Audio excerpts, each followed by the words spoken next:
was I? And I did have one other question for you about Groundhog Day, because that was actually the first movie that I did cover on this podcast. I covered it for 37, 38 episodes. And I imagine you've heard this before, but I'm curious what your thought is about the recent theory that Ned Ryerson is the devil, and that he Look at the grin. He's the one that lets Phil out of the loop once he finally buys life insurance. I didn't hear that last turn. I did read the thing about Ned being the devil.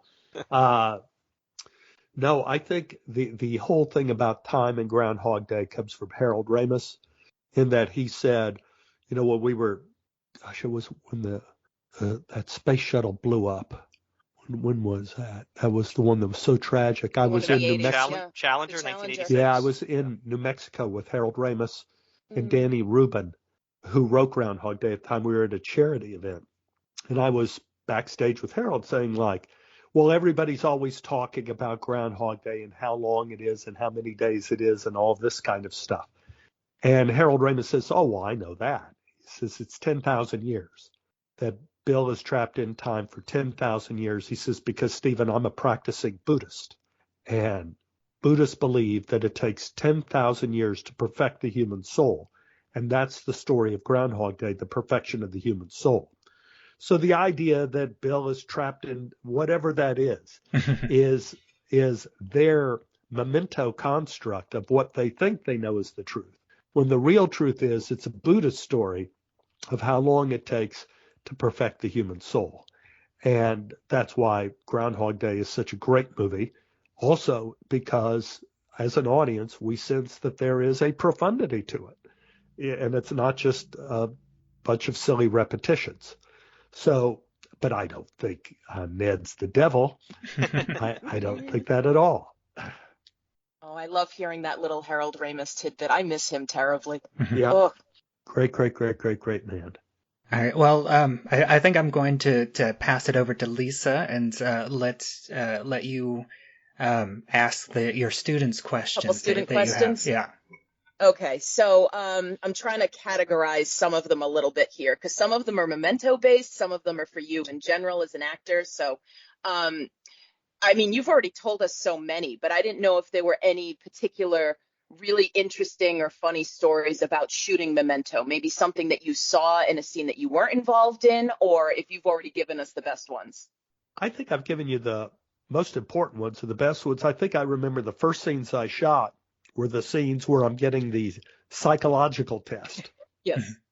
I think that was because that was the one scene that I had lines. Yep. Yeah, I didn't really have much to do line-wise in that movie. So it was kind of a shocker to have the big scene, which is one paragraph, and it was like walking into an airplane propeller of like, oh my God. That was so difficult to do compared to doing the just scene where you had the script. So it will go down in my personal history as the most challenging thing I ever had to do was a scene with Harriet. That was incredibly difficult.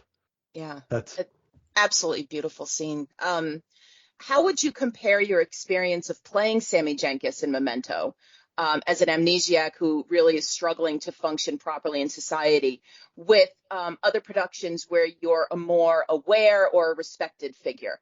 Yeah, I had a great acting teacher who said acting is not about emotion, but it's about clarity of thought. And I think the thing actors do wrong all the time is they're worried about if they're, quote, emotional enough. And that's why, in high school, you get guys throwing chairs and women crying in every scene, and it's boring. Human beings are emotional 100% of the time. We're always emotional. We can't turn it off. I mean, when I watch the shopping channel, I get emotional. You cannot help it. But what creates a character is clarity of thought. What is my greatest wish? What is my greatest fear? What do I feel is my greatest strength, my greatest weakness? What is it that I want my intention in the scene, which is why, Memento was so difficult because you have to take that prong away. Right. So you have to know the world of the play or movie you're in, and you have to know your clarity of thought, what you want in the scene. And then everything else takes care of itself if you do that work, if you understand what's really at stake for you in a scene. Is it an important scene? Is it not an important scene? Is it the first time it's happened? Is it the 100th time it's happened? So you have to think through all of the specifics, which I think sometimes people don't do. And they just go like, well, this terrible thing's happened to me. But how many times have terrible things happened to me and the police come and talk to me and I'm very just calm and cool. Mm-hmm. And I'm like, oh, well, so, and you go like, oh gosh, if this had been a screenplay, I wonder if I ever would have acted it this way. Right. Right. And there's no real telling, right, of like how you're going to react in a certain moment. So a lot of it is dependent on what is. I had a producer, Peter Noah, said, you always have to know the key of comedy you're in. If you're in a comedy, you have to know the key of comedy. You have to know what mode you're playing in. If you're Groundhog Day, are you the schlemiel or the schlemazel, as Harold Ramis would say? That in the world, you have two kinds of people. You have people who get soup spilled on them, and there are people who spill the soup on you. And in a scene, one person has to be the world, and the other person has to be the aberrant force in the world. So in Groundhog Day, Bill is the world in my scenes with him, and I'm the aberrant force in the world. So Harold Ramis said to me, Stephen, you can be as big as you want because you're the hurricane. Bill has to be normal. He has to be us. And what's so amazing about Bill's performance in Groundhog Day, just talking about that, in the next scene after the street scene, he's in the diner scene with Andy, where Andy is the world and Bill is the hurricane, drinking the pot of coffee straight there and eating all the cake and being crazy. So you have to know what your role is in the scene if you're doing a comedy, and what the parameters of that world are. That's a lot of what your homework is as an actor. That is so fascinating. I love that. I have a couple more. I promise. I appreciate the indulgence here. Do you have a favorite role that you've ever played? I mean, we're talking a lot about Memento and Groundhog Day, and I'm wondering if these two roles are particular at the top of your list, but do you have a personal favorite? Well, Groundhog Day was certainly a great role in that it was a great movie. It was a great cast. Harold Ramis, great director. It was a great experience, and it was successful. Mm-hmm. It hit all the bullet points. Certainly, for example, just recently doing One Day at a Time with Norman Lear and Rita Moreno and Justina Machado. And I mean, that cast, incredible. That show was an incredible experience. Every day it was like a party going to work. Doing Californication. Mm-hmm. Oh, my God. Yes. It was a party every time we went on the set. Every one of those actors was amazingly competent and amazingly good. We had the best directors. We had the best designers, the best camera people. And everybody on that show was so professional and so there, always in the moment. We always had a great time, and we always had a great time in front of the camera, which is why the show was successful in what it was, even though we were naked half the time. And it was a blast to do. Working on the Goldbergs is amazing, not just, working with the cast, which is remarkable. But I have to say, in terms of the Goldbergs, this is something that young actors don't think about. It was the greatest crew I think I'd worked with. And the Deadwood crew was equally great. I mean, the prop people, the lighting people, the sound people, the camera people, extraordinarily good. And you begin to understand how important the crew is to you being able to have the room and the headspace and the heart and the soul space to have a good performance, because everything is taken care of and all you have to do is be you and do your thing. So there are lots of different things that make shows good and make shows bad. You could have a great script and then a terrible crew, and you go like, oh God. What are we going to do? We're never going to get the work done today. So there are a lot of variables when you do a lot of different things. Yeah. Okay. I have two more, and then I'm done. What has been your greatest realization in your career as an actor? Okay, this is depressing. Is that none of it matters. You know, when you want to be an actor when you're young, I don't want to depress people out. You want to be an actor drama when you're students young. Listening. You want to make a statement. You want to make your statement in the world, and you want it to matter. And you feel like you're doing something important, and you're telling an important story, and you're out there and you're doing something important. And now I'm like almost 72. I'm a young 72. I sound like an old 72 because I have pneumonia now, but I'm a young 72. But at 72, you realize it's all gone. It's all gone. I take a look at the couple shows I did on Broadway. There's still some people that remember them and see them, and they'll come up to me on the street and they go, "God, that was a great show," or so. But it's gone. And then you think, well, something like Groundhog Day, that'll be here forever. Nope. I was doing Minx for HBO, and in the show, the leading lady had to punch me in the face, and I was trying to say, well, if you do this, if you pull your fist back, that gives me the cue that you're about to come through. So you go back and then forward, and then the camera will be behind, and I'll react, and it'll look like you punched me in the face. And she was like going to the director, why do I have to listen to this guy? Why do I have to listen? And I said, if you just do this, then we'll be able to time it and it'll look good, because you can't go back and then hold and then not come through and then come through, because my timing is based on what you do. And then someone said, well, he did one of the great screen punches, in film history in Groundhog Day with Bill Murray punching him. Yeah. And she says, oh, yeah, I heard that's a good movie. Oh. I should see it at some point. And then I hear it and I go like, oh, I got it. It's all gone. Yeah. So the idea is that all art you do is just like written in water. Everything you do doesn't really matter. So the freedom that gives you is that if you're in a great disaster, keep going, because no one will remember it. And as you get more insight as you get older, you'll be able to share that much more, which will eventually be forgotten. Yeah. It's interesting. There's a line of that in Palahniuk's Fight Club in the novel that talks about like freedom is what happens when you no longer care. And it's this idea of, it sounds like such a negative thing, but it's that fear. And I mean, my students are in high school. They care very much about what other people think. Oh, yes. And if they could let go of some of that and just be free in who they are and what decision they're making right now, they would enjoy it so much more. And they will eventually. Of course. But what happens is, and this is one of my little sayings, is we spend most of our lives climbing yesterday's mountain. And that's just what we do. And there's no way around it.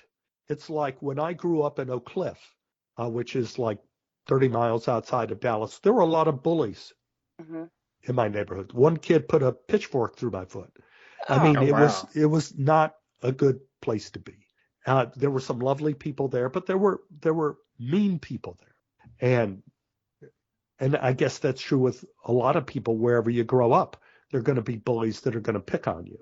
But because of that, when I was in college and cared oh so much, and I had a teacher bully me, I knew what that looked like.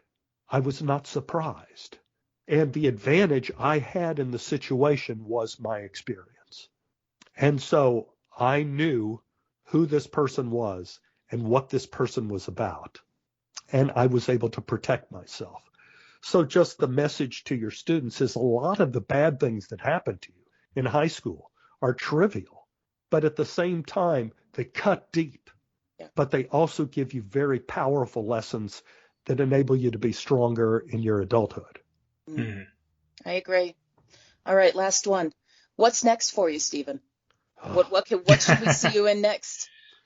let's see, I just did a movie, and I just saw the screening of it with Chris Pine and Danny DeVito and Annette Bening, Jennifer Jason Leigh, John Ortiz. It's fantastic. I just saw it the other day. Pool Man. It just got finished. And it is a weird movie. I got to say it is weird, but it is kind of wonderful. And I left the movie theater, and my wife, Annie, she was just looking at me. She said, it's a hit. I want to see it again. And I said, I want to see it again too.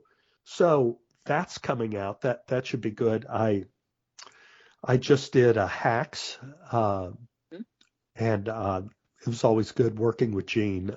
Gene Smart. So amazing. Gene and I, we went in the Wayback Machine, and Hartford Stage Company in 1980. Gene was just finishing a play there, and I was just starting a play there. And afterwards, we used to go out and get a beer up at the bar on top of the hill in Hartford. And it was so good as to where we were at the time in our lives and where we've ended up in our time in our lives, that we're still in show business. We're still acting. Yeah. Jean's had this magnificent career. She's so damn good. And, I can't complain for someone who's lost all of his hair.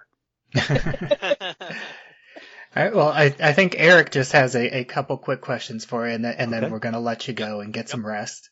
Okay. Yep, I'll be brief. 2 quick questions and 1 quick comment. So 2 of your roles that I wanted to ask you about. So you are in one scene in Spaceballs, a very memorable scene where they catch the stunt doubles, of course.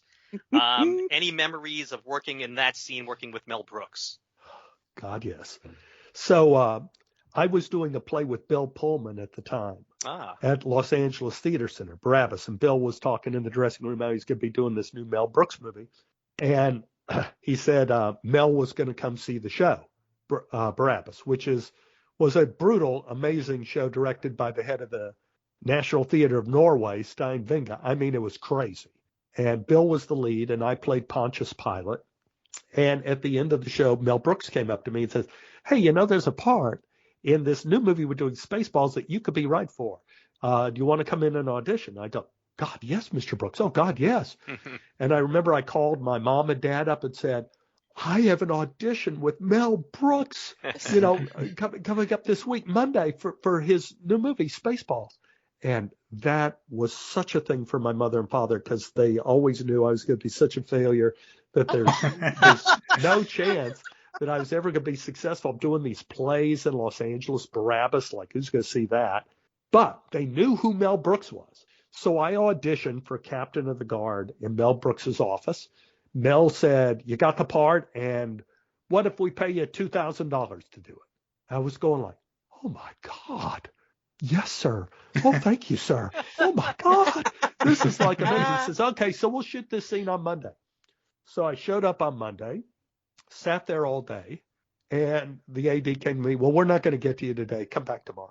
So I came Tuesday, still didn't get to me. Come back tomorrow. Wednesday, come back tomorrow. Thursday, come back tomorrow. Now I'm getting kind of like freaked out. And I'm thinking like, oh, my God, am I going to be cut out of this movie? Are they ever going to shoot my part? And I go to the AD and I said, you got to be kidding. I mean, and he says, how much are they paying you to do this? And I said, $2,000. He says, well, you get $2,000 every day you show up. And I go, what? You get $2,000 just to sit here and eat snacks? Yes, you get $2,000 every day you show up here. Oh, my God. And I went like, well, this is the business I want to be in. This is it. So, yes, it was hilarious working with Mel on the movie. He was hysterical. He was incredibly funny. And we worked again later on Mad About You, and he brought up all sorts of stories about Spaceballs. But Mel Brooks is like one of those once in a lifetime kind of talents. That and Norman Lear, once in a life. Carl Reiner, once in a lifetime kind of talent. Rita Moreno. These people I've been lucky to meet in my life and work with even. And Mel Brooks is a brilliant director. And when to imagine him directing as well as he directed, and then to give that performance that he gives, it's amazing amount of energy for a person to have. So it was incredible. Wanted to ask you, you're in only one scene, but you're a very memorable role in a Seinfeld episode. Tor Ekman, the incredibly wacky healer that turns George's skin purple. Any memories of that episode? Because you also got to it's a pretty long scene, and you're with Seinfeld and Jason Alexander and Michael Richards all in that scene. Yeah. Any memories of being in that scene? Yeah, you have to remember that I think that was first season. The second half of the first season, it was early on. It's an old episode, yeah. Old episode, so they had longer scenes and all that kind of thing. But Mark Hirschfeld, who was a very powerful and excellent casting director at the time, now I think he's head of NBC or something. I mean, he went right up the ladder. But at the time, Mark was a casting director who had brought me in on a few things beforehand. I had a little baby at the time. My wife and I had our first kid, and Mark said, like, can you come in? We're having trouble making this part funny, and we want to know if you can make it funny. So I looked at the part. I went in that day and met with Mark and with Jerry, and we read through the scene. And it just so happened at that time I was working on a movie called Calendar Girl at Columbia Pictures, which was the same place where they did Groundhog Day. They called it Columbia Pictures back then, which is now called Sony. Mm-hmm. So for this movie, they taught me sign language for the deaf, me and Kurt Fuller. He played my brother in this movie.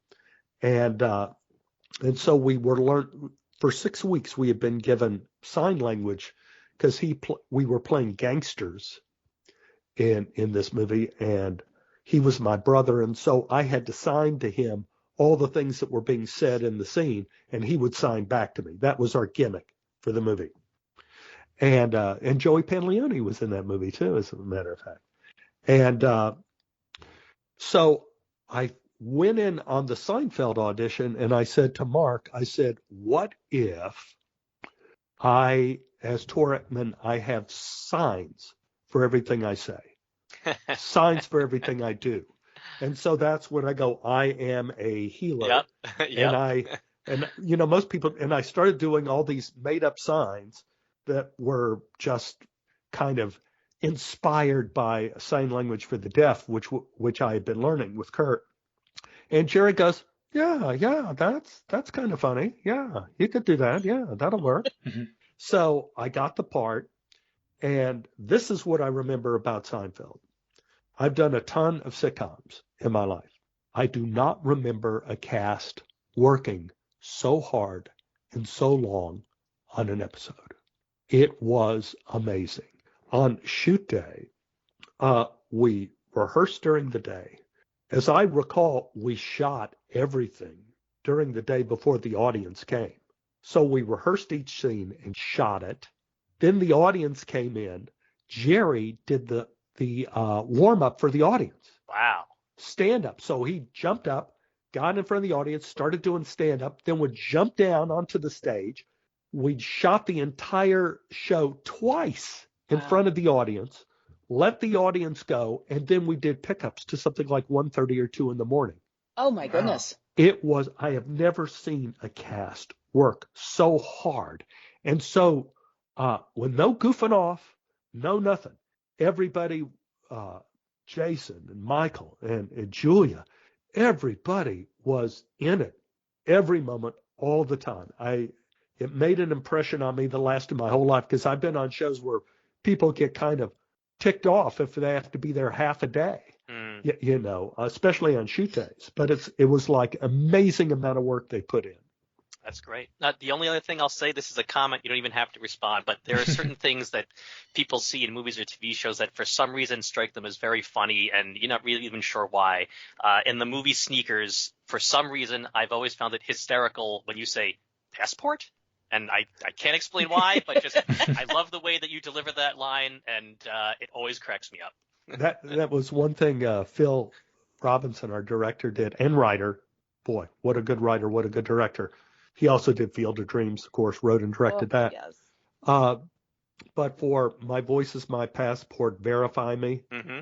So what we did is, in terms of the recording, which I think was one of the first things we did, was me just recording.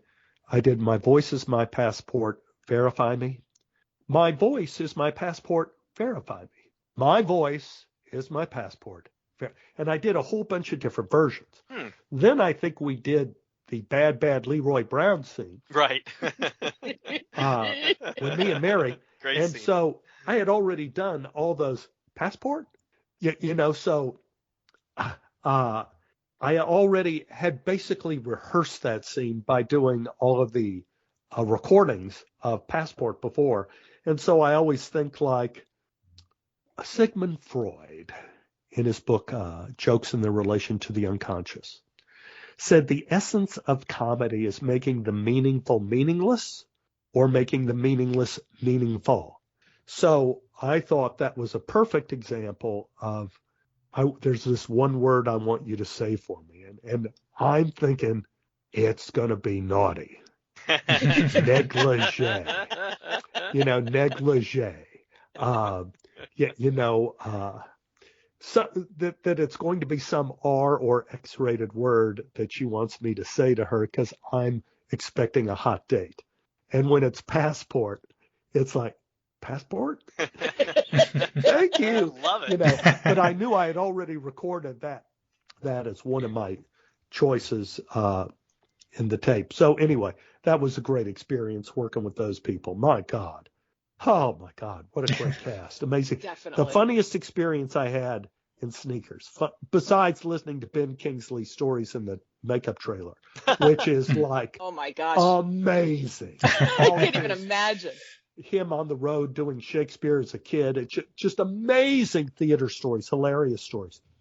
But like we were shooting at Universal during this part of the scene where Robert Redford has to walk at 1/2 a mile an hour through the maze without setting off the alarms and all that stuff.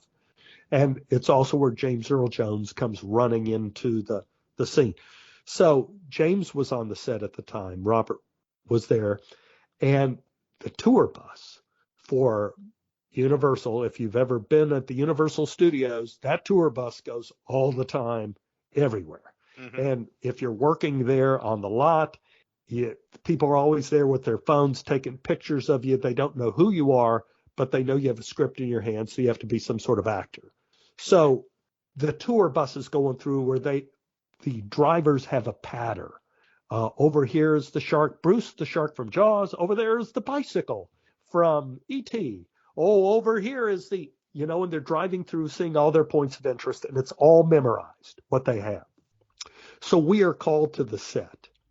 I get out of my little trailer, and I look across the way, and Robert and James Earl Jones are coming to the set, and the tour bus is doing their tour thing with all the tourists there with their little cameras back then. They didn't have the phones. They had all their little Instamatic cameras taking pictures, and the tour bus had to stop for Robert Redford and James Earl Jones, the two biggest actors in the world at the time, crossing in front of the tour bus. But the tour guide was not aware of this at all. And no one on the bus was aware of it at all. So they keep saying and over here is the shark from Jaws, and they're all going to the right side of the bus. And over here, there's the bicycle from E.T., and they all rush to the other side of the bus. Whereas James Earl Jones, Robert Redford walk right in front of their bus, and no one notices. Oh, my gosh. It was hilarious. So that was, but Sneakers was a great movie. Great movie. That's great. Now, where was I? Oh my God! That was so great. Wow, was he a great guest? Wow, was that great? Are we gonna keep the fangirling and fanboying in the episode? Because oh my God! Maybe as an outtake. Right, to sit with us for this long and tell us so many stories. And to have the flu while he's doing it. Incredible. Yes, this poor man. Oh my gosh. Yeah, I am. Oh boy, that he's the best. He almost had me tearing up with the Harold Ramis stories. I wasn't expecting that. I should have expected that with Groundhog Day, but I didn't expect that. Oh, what a delight. Now, where was I? Did you find it, Eric? Yes. So the nominees that year were Memento, Amelie, Monsters Ball, Royal Tenenbaums, and Gosford Park, and Gosford Park won. Oh, that was a good year. God, that was a good, Gosford Park with that. And it's Gosford Park is brilliant as a mystery. I feel like this one is stronger, but I don't know. I could be biased. Yeah, and I think, I'm not often in line with the Oscars, but I've actually seen 3 out of 5 of those movies, Yeah.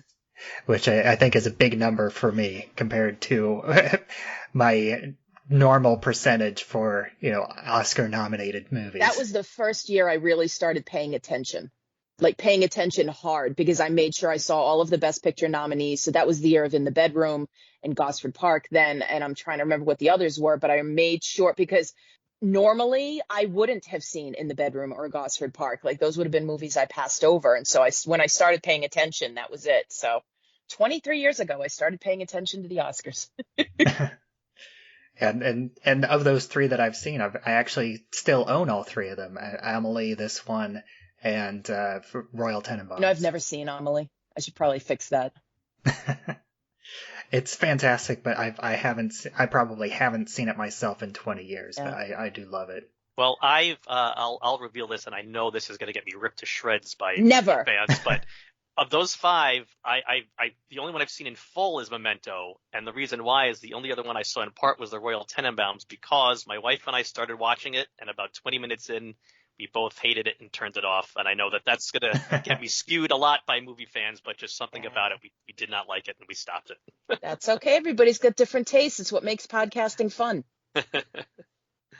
Yeah, and that's one of those movies where, there is a different tolerance of watching, and I almost think that Memento can be lumped into this category a little bit, but different people have different tolerances about watching movies and stories about terrible people. Mm. Yeah, see, that's right up my alley, though, so it makes me strange. I love things about terrible people.